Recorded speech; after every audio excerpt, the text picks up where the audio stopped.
Hello and welcome to another episode on our podcast, Talking Female Health with Amy and Lisa, with my amazing co-host Amy Connor and me, myself, Lisa Yara. And today's topic is on the role of consent and the importance of consent in female health. Consent meaning actively checking in. Is your body saying yes to the examination that is going to happen? To penetrative sex that you might have, or any other kind of touch experience. Is your body saying yes, or is it saying no? And even standing up for yourself in your doctor's office, if you dare, that they might need to take things slower so that your nervous system can settle and adjust. And I think the nervous system, there we have it already, is like one of the key factors in this discussion or around this topic. Amy, where would you like to start? Yeah, what a big topic.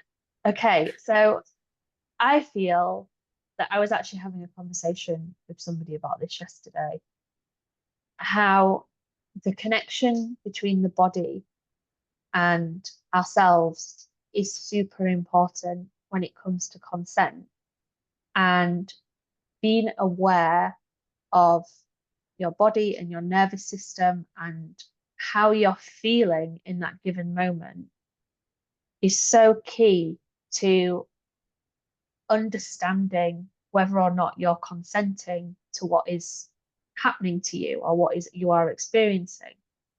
And a lot of the time we are just, consent is taken as it's assumed that we consent to things because we are not told that we can say no, or we can ask for time and space. And especially in the medical community, where everything is really rushed, they're under time pressures all the time, and a lot of the time things aren't clearly explained to you and you're not fully informed, therefore you cannot give full consent.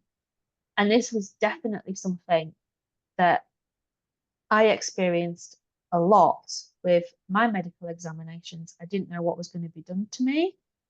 And, I can remember being sent for an ultrasound, and my understanding was I was going for what pregnant women had. I was going to have some jelly on my stomach and they were going to do an ultrasound. And they did that. And then they did an internal ultrasound, which I had absolutely no idea was a thing. I totally wasn't prepared for it. And it was really, really painful. And I can remember afterwards thinking, if I'd have known this was going to happen to me, I would have brought some wipes and I would have brought a pad and I would have, all of these things that I would have been mentally preparing for and physically preparing for. So I think it's that the biggest thing to get across is that it's okay for you to ask questions and for you to be really clear on what is going to happen to you before you let the procedure begin. And I really wish, when I look back, that I'd gone in with that understanding that it was okay for me to say, okay, so before I get undressed and get on that table, can you just talk me through exactly what's going to happen? So I'm aware of it, because this happens all the time where procedures take place and you've consented to one thing and then all of a sudden it escalates into something else. And when you're in that place of vulnerability and pain and wanting to know what's wrong with you, in inverted commas, it's really hard for you to say no. Because even if you've already taken so many steps, now you're invested. Now you want to go to the end. Absolutely. And it's hard. It's really hard. And I do think that this is something that really needs to be looked at the medical community as a whole, because I think it's an institutional failing that this is happening. And, I always think to myself, I'm a very privileged person. Like, I'm used to speaking up for myself. I will ask questions. I'm relatively educated and aware. And I think that, and the other thing that I always think is I've got a good support network as well. Like, I've got people that I can speak to and converse in, and who can and support me after I've left the procedure. Whereas I always think about these individuals who don't have that opportunity, who maybe aren't used to speaking up for themselves, who don't have anybody else to say to them, actually, Amy, I'm really sorry that happened to you, because it's not an ideal experience, and you will be, your body will be traumatized from it, and you will need a bit of time to reassess and reconnect with yourself. Yeah, and I always feel for these individuals that don't have that support network and that knowledge, because I think it must be terrifying to step into a procedure that you think, oh, they're just going to put something on my stomach, and then all of a sudden you're being vaginally penetrated. It's not nice. Yeah. No, and I mean, even though you are a privileged person, you haven't always been able to speak up for yourself or felt the confidence to speak up for yourself. And when you do, a lot of doctors will still see you more of as a nuisance than someone than a human being who has valid concerns and just for the sake of their own nervous system safety want to be talked through so they know what to expect and can mentally and physically and emotionally prepare for these things. And I think that is like one of the key roles of consent, is like the sense of safety. And that you have your boundaries and are allowed to have your boundaries. And which doesn't mean they have to be set in stone. Like, they can be adapted, they are malleable, but in consent with what works for you and taking it step by step, because that will influence the way you experience the situation. If we take that medical examination that you just said, if you had known beforehand, as you say, you would have had mental preparations, emotional preparations, you might have already looked out for who will support you afterwards so you can talk through these things. And then you experience that, then the experience of the thing itself isn't half as bad usually as it is. Also because then when your nervous system relaxes because it feels safe, you are more open. And what often happens, we contract because we are in fear, because we don't know what's happening. And then, especially with something like penetration, it will hurt more, of course, because you're not open to it. Absolutely. Like, no wonder. And and just looking back, I wouldn't have gone back to work. Like, I didn't go back to work anyway, but I'd planned to go back to work because I was thinking, oh, I'm just going to go and have this done. And then I was just like, no, I'm not going back to work. But just little things like that, where, like you say, you have that preparation and you have that control. It's that feeling of, as you say, safety and control around a situation, or as much control as you can. Let's say agency. Yeah. Like, there is a doctor who wants to do whatever they need to do from a medical standpoint, and you are a human being who is equally worthy of having their needs met and their desires respected. Doesn't mean we always get what we want, but we can negotiate from an equal standpoint. Also to not re-traumatize people, because as a doctor you don't know if that person has been sexually violated. And when you go without consent or without just preparing the person for what's going to happen, you can inadvertently recreate that trauma and leave the person, the whole thing, the experience can get really bad. I had a client who went to physiotherapist but for their hips and pelvic floor. And that experience they had, because there wasn't enough, even though that my client said the person was really nice, she was taking her time with me, and still there was something that made the experience so that in the end she had more hip pain than before, feels totally contracted and doesn't want to go there anymore, because this essential consent wasn't given every step of the way. Yeah. And also, as you say, we talk ourselves out of it. Like, oh, we are so far into the examination already. Who am I to say no now? Mm-hmm. Yeah. And maybe it's not a no forever. It's a no, let's retreat back some steps. Let me resettle, and then we can try again and see if I can go further. Yeah. Yeah. And I think it's just, it boils down, when it's that one-on-one situation, to communication. Mm-hmm. Like, the importance of communication is vital, and I think that I recently had to take my 1-year-old nephew to the emergency hospital, and obviously he can't give consent himself. Mm-hmm. But the whole time, the nurse was there just going through the procedures without communicating. And I was like, okay, can you just talk me through what you're doing, and let me know what you're doing and why, and then I can make sure that everything's okay. Like, because I just think that it's really easy to get into that routine of doing your job. Yeah. And I totally get it. They are totally pressured time-wise. This poor nurse, she probably hasn't even had a cup of tea all day or a lunch break or whatever.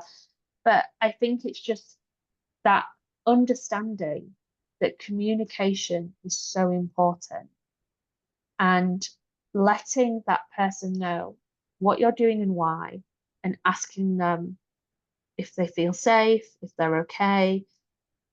It just presents such a nicer environment, because Or even just phrasing it like, you are allowed to withdraw your consent at any time. Yeah. And then, of course, it's the person's responsibility if they will really do it. But just hearing it, that it's a possibility, connects a different dot in the brain. Yeah. Is everything still okay? All of the language that you can use to make it a safer, because it's never a pleasant experience when you go for a medical examination. It's not ever anything that anybody wants to do. But I think the choice of language and the way that it's communicated can change so much the experience. And I've talked about this before. When you're in that space where you're receiving medical care like that, a lot of the time you're not thinking straight. Potentially you're in pain, or you're feeling conscious because you've not got any underwear on, and you're exposed. It can feel very vulnerable. Mm-hmm. Even before any examination has started, like, you are completely out of your comfort zone. Yeah. So I just feel that the understanding around consent needs to be clear for both parties. Mm-hmm. For the person doing the procedure and the patient receiving it.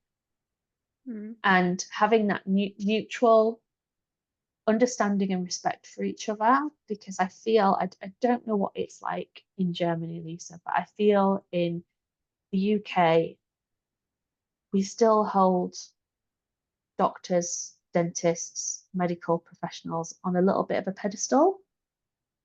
We can't say no to them because they're helping me, and I should consent to this, or I should just keep quiet and let them get on with it. And I think that kind of imbalance of power is where a lot of the issues around consent are formed, because it's almost like this person is doing me a big favor by examining me, or so I'll just close my eyes and let them get on with it, and think of nice things until it's over, and you're not really digesting the experience fully. Yeah. So I think it's definitely a dual approach that needs to be taken, where whoever it is, whether it's your reflexologist, your health coach, your physiotherapist, whatever the relationship is, there needs to be that balance and mutual respect there for each other. That is so, so important. Yeah. And the other thing, because we are talking about female health in particular, I think the pedestal thing, it is, of course, also valid for men and people socialized as men. But I think especially for people in a female body who have been socialized as women, read as women, who are women, there is this, our bodies are treated like a commodity for someone else's will and bidding, like doing their bidding.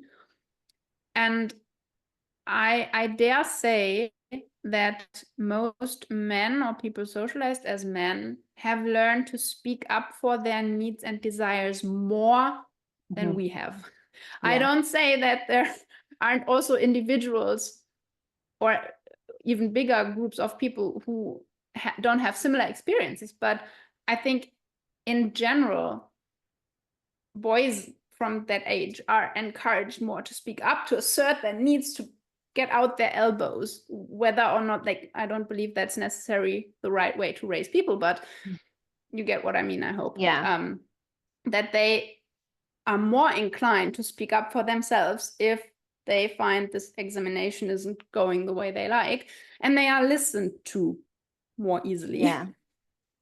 For women, it's like, it's almost like, good children don't speak when the grown-ups speak. So hush, little girl, you be silent and let us do our thing, because we only want to help you. And that is also big, because we've talked about birth trauma before, is like, that's also something I've heard and read about, that a lot of women or people giving birth have this experience where, again, their consent to certain procedures isn't given, but the procedures are just made because hush, hush, we know what's best for you. Why they don't. Yeah, and going back to the point that you were just making about the difference between men and women, just thinking about it culturally, whenever prostrate, I don't say that word right, I don't think, prostrate exam is referenced on the media, TV, comedy, it's like this big horrendous experience for the man. And it's such a they're so brave for doing it, and it's really uncomfortable, we won't talk about it, well done you. And then you switch to any gynecological procedure, and it's almost like, oh, it's a woman, it's a vagina, so we can all have a look. And the amount of times I went into procedures and there'd be medical students there, and me being me, I was always thinking, well, how are they going to learn if people don't let them look, so, and to be fair, the majority of the time the student was introduced to me, it was done in the right way. But I can remember once being in hospital, and I was in a horrendous state, and they brought a team. It was almost like an entourage of medical students to my bed and pulled the curtain round, and they're just all gawping at me. And I had, and they got, it was almost like a comedy sketch. They got like a lamp and, like lit up the stage, the main event. And I just, like, I look back at it now and I think, oh my God, like, I don't think anyone ever said, is it okay if these 5 men come and look at your vagina whilst we pull your coil out? And it was just like, it's almost like it's given that you can expect that and do that to a woman's body. And there's so many horror stories as well that we hear, that add to your apprehension and anxiety and nerves and stress around going for a procedure. I know someone recently, within the last 12 months, shared a documentary with me called At Your Cervix, which I haven't watched, but it is about women being examined, having their cervix examined without their consent under general anaesthetic. Oh. And this is a practice. It's an American documentary, which is one of the reasons I haven't watched it. But because I can't get access to it, not because it's American. But I'll just clarify that. But a lot of these procedures, women were going in for non-gynecological procedures, but because medical students, gynecological medical students have to do so many smear examinations to pass, they're doing it without consent on unconscious women. And you know, I'm not American, but hearing that, and this is another reason why I've not watched the documentary, because I know that my nervous system can't cope with it. Like, and I don't even have a cervix, but I just feel the violation for all those women. And then whenever I do have to potentially go and see a gynecologist or see a doctor, I'm carrying that subconsciously maybe with me, because we know as a collective, as women, that we have been violated for a long time, because it's just been deemed as okay. It has been normalized. Absolutely. So it's a really delicate topic and a really important one.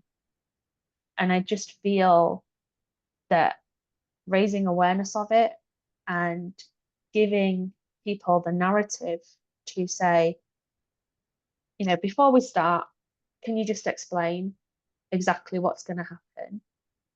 You know, I can remember talking to a friend who hadn't had a smear before, you know, and I said to her, well, when you get in there, just say to your doctor, can you just talk me through exactly what you're going to do?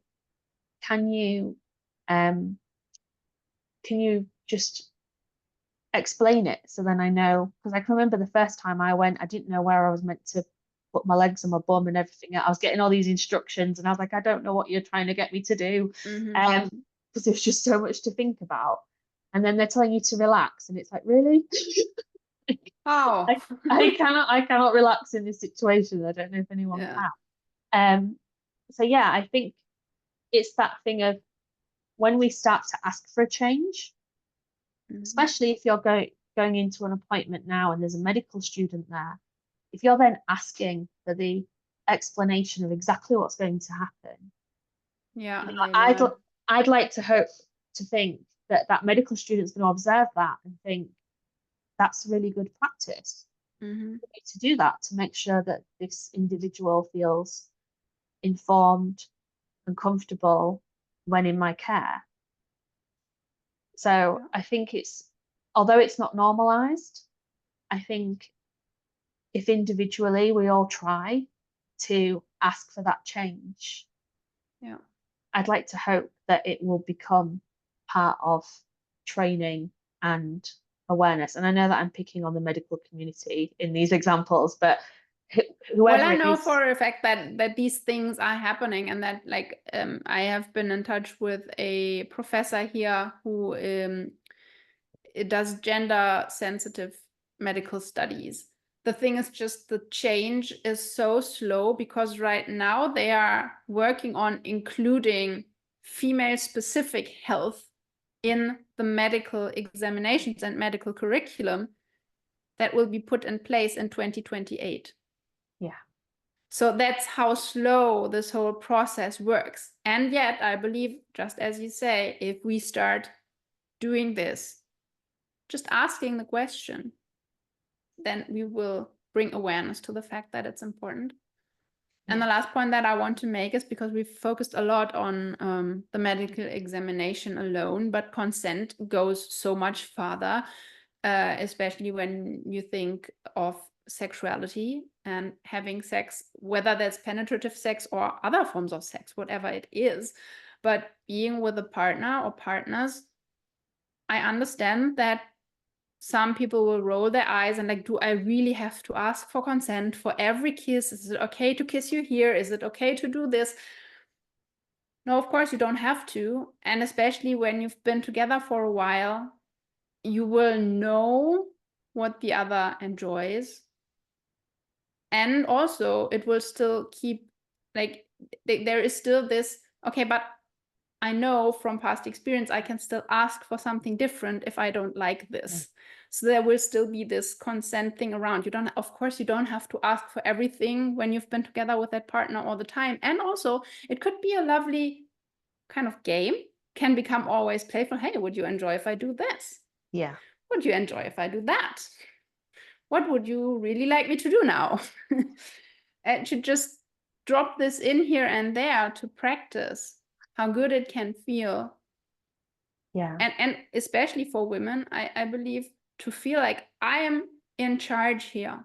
I have self-agency. I have a certain degree of control over my body and what goes into my body and what doesn't go into my body. Yeah. In all kind of ways. That doesn't only work in the sexual realm, it also works for food or for water or for whatever other things that go into our bodies. Yeah, completely. And it's okay for your needs to change, to ebb and flow, because I'm just thinking there's some times in my cycle where I don't like being touched. I get quite claustrophobic and a bit like, oh, I can't have you sleeping that close to me, or and it's taken me a while to be able to communicate that clearly and without causing offense because there's some nights where I don't even want anybody sat near me, whether it's a dog or my husband or whatever. Like when I'm sat on the sofa, I just need to be in my own space because it just feels, it's not always like secular. Sometimes it's just how I'm feeling.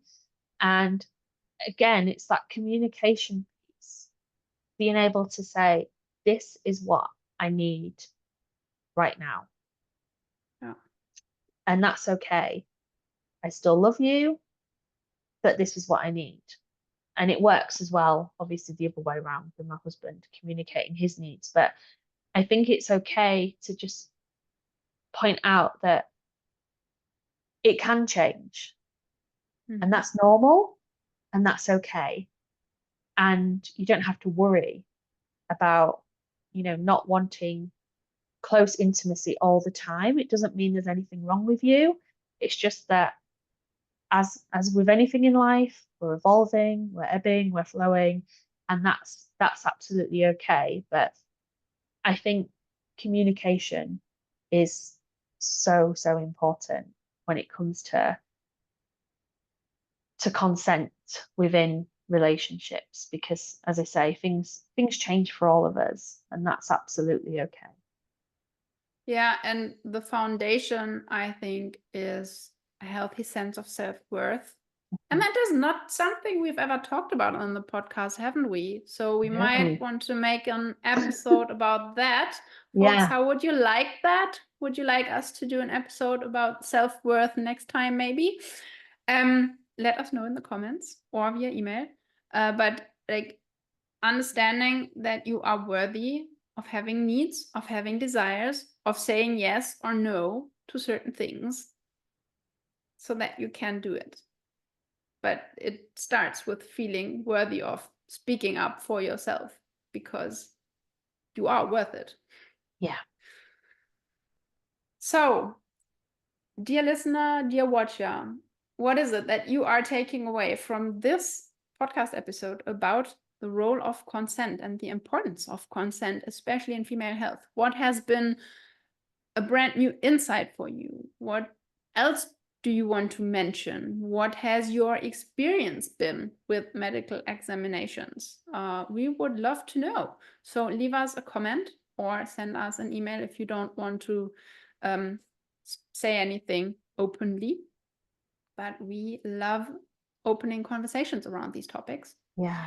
And yeah, don't forget to subscribe to the podcast, to activate the bell so that you get informed whenever we release a new episode. And I'd say enjoy the rest of your day. Allow what has come through today to percolate. And we shall see each other in 2 weeks. Bye for now. Bye.